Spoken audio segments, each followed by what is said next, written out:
Shouldn't you be off to your brother, as I asked? Your brother and I go into battle, not an afternoon tea. Who knows what will happen to us? I will tell you, however, you're my darling daughter. I love you, and I trust you completely to carry on the Kuzlin name if the worst should happen. But don't worry about me, dear girl. You'll have enough to occupy your mind while I'm gone.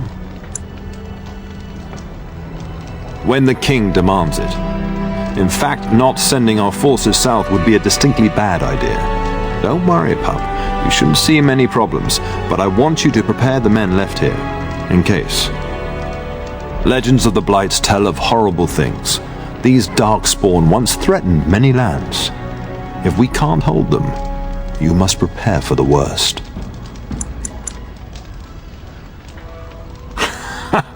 Stubborn as always. I understand, but this is why it's so important that you stay. But let's not speak of ominous things. We shall assume that all will go well, and the Maker will watch over us. Upstairs in his chambers, no doubt, saying goodbye to Oriana and your nephew. I'll talk to you soon. Just let me finish my meeting with Duncan.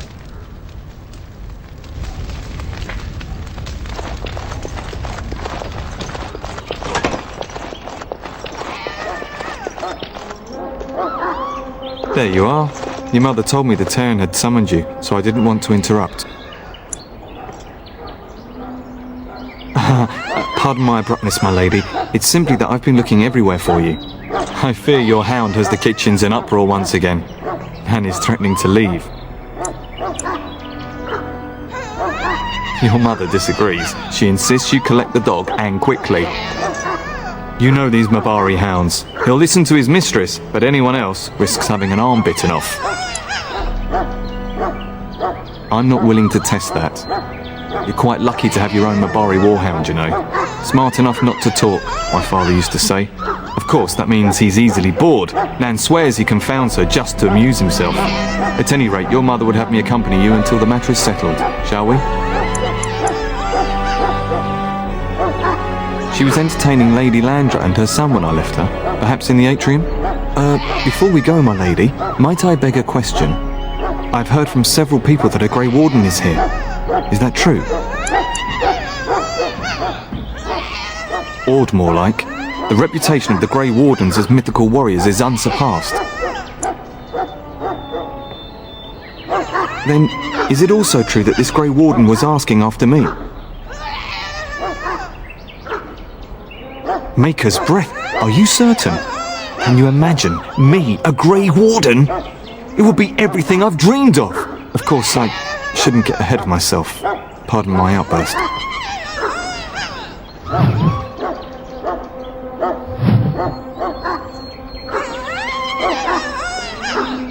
We really should go after your hound, my lady, before he does something worse. Only what everyone hears. I never expected to actually see one. So few of them are here in Ferelden. Never. You hear about darkspawn attacking homesteads and travellers, but I thought they were just stories. I hear they only recruit the most skilled. It'd be disappointing if that wasn't true. I only know that once you become a Grey Warden, your old life is over. There's no going back. As you wish. But what if the Grey Warden tries to recruit you? Have you thought about it? Begging your pardon, my lady, but you are no ordinary woman. You're strong, skilled, and easily the equal of any man on the field or off. The Grey Wardens would be fools to overlook you. He could change his mind. Grey Wardens are notorious for doing whatever is necessary to fight the darkspawn. Scribe Aldous once told me that the Grey Wardens used to burn entire villages to keep them out of darkspawn hands. If they have to, a few villages are a small price to pay to save the world. Too bad. It's unlikely that the Wardens would risk your father's wrath. I would were it my choice. Your father decided I should remain with the complement guarding the castle. I hope that's because this Grey Warden wishes to see me. Well, You know I've served your father for years, since my own father sent me to squire here. My father is a minor lord in the Bannorn, but our land is little more than a glorified farmstead. I do miss it though. The valleys of the Bannorn are beautiful this time of year. I take great pride in serving the Turn. Still, if I had the opportunity to join the Grey Wardens, I wouldn't hesitate. With his blessing, I imagine. Joining the Wardens is the highest service one can render. Of course, my lady. Lead on.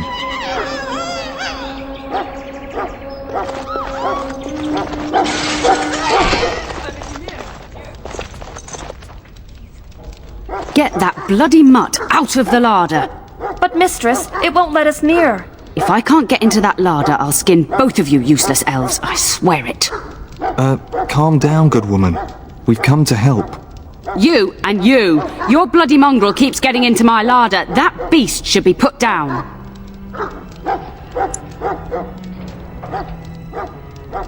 A blight wolf is what he is. How am I supposed to work like this? Oh dear. Mistress, calm down, please. That's it. I'll quit. Inform the Turn or I'll go and cook at some nice estate in the Bannorn. Nan, please. We'll get the dog. Calm down. Just get him gone. I've enough to worry about with a castle full of hungry soldiers. You two, stop standing there like idiots. Get out of the way.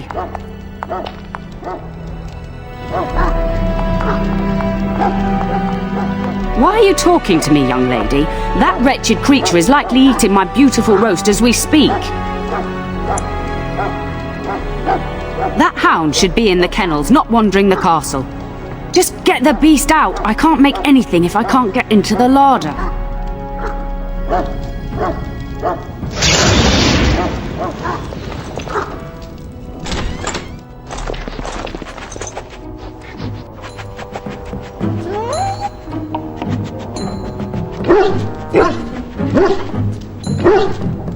Oh, look at that mess. How did he even get in here?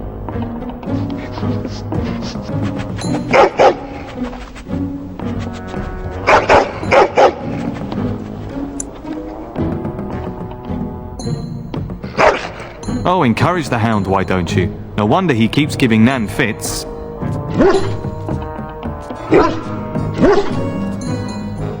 It does seem like he's trying to tell you something.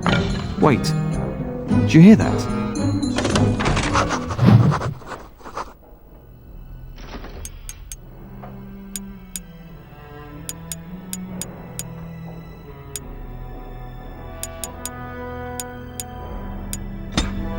These creatures have no true reason to fight us. As you say. Very well. It shall be done. Terrorize another pantry! It is begun. That one almost made it into my boots! As you say. It shall be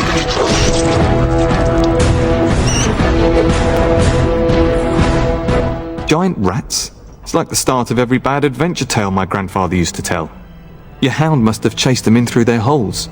Looks like he wasn't raiding the larder after all. Those were rats from the Kokari Wilds.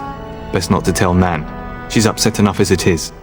But seeing as you've got your Mabari well in hand, I'll be on my way. I'm to prepare for the arrival of more of the Isle's men.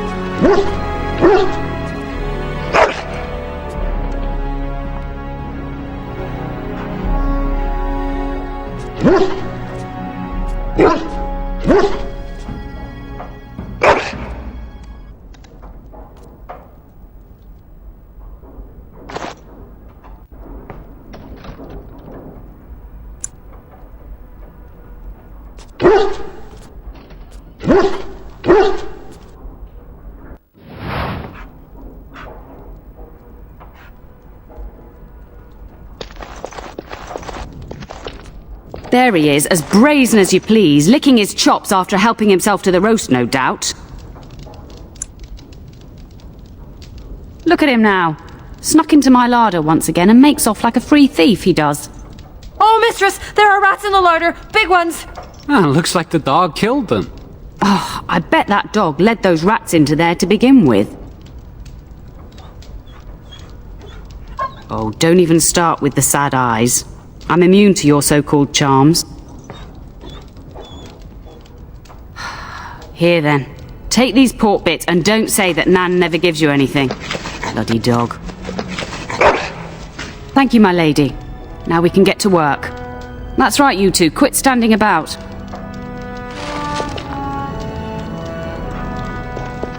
Thank you again for your help. Now, if you'll just hold on a moment. Yes? Adney, get moving with those casts. And Kath, do you think you can serve that to the turn with dirt from the floor all over it? Miserable old bat. Old bat, am I? We've got to work double time on supper, sweep out the hearths, and no complaining. Just keeping order. That's why your father keeps me on. The good maker knows I needn't take care of you anymore. Thank you for coming to your old Nanny's rescue. That blasted hound is more trouble than he's worth. He is. Don't start with me. You've gotten all you're getting today. But what about you, my lady? Been keeping safe and well behaved, I hope? And that's why you made your Nanny old before her time. Do you remember that bedtime tale I used to tell you? The dog that bit? Yes, this again. You remember how it begins?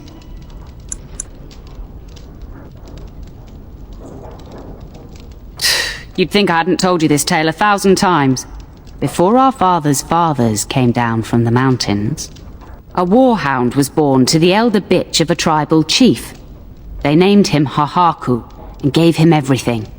He grew up a fine, strong pup, destined to be the partner of the chief's eldest son. The young hound became arrogant, taking food from his kin and warning them, in the way of dogs, that the chief's family would punish them if they tried to attack him. Years passed, and the time for the chief's son to take a warhound came closer. Hohaku's pride swelled, and many of the people of the tribe came to the chief, quietly whispering of this dog's bullying. With each complaint, the chief saw only Hohaku's strength and pride, and sent his people away. But as his son grew, the chief watched more closely. The day might come when his boy's life would depend on this dog. If the humblest of his people would not trust Hohaku, how could he? When the day came, Hohaku sat proudly waiting to be called, but the old chief chose Hohaku's brother as his son's hound. Hohaku was shamed, but felt no remorse. So great was his rage that he darted across the fire pit and bit the chief's hand. The chief and his son struck at Hohaku, cursing him. The hound ran into the village, seeking shelter in the tents and kennels. The other dogs snapped at him, and the tribe's people threw stones at him. Before the chief could reach him, the tribe had torn Hohaku apart. Now, what should you carry from this tale? Exactly. Hohaku took advantage of a position he thought he was entitled to. But you're far too old now for an old woman to be reminding you to watch how you behave, It's a story worth repeating.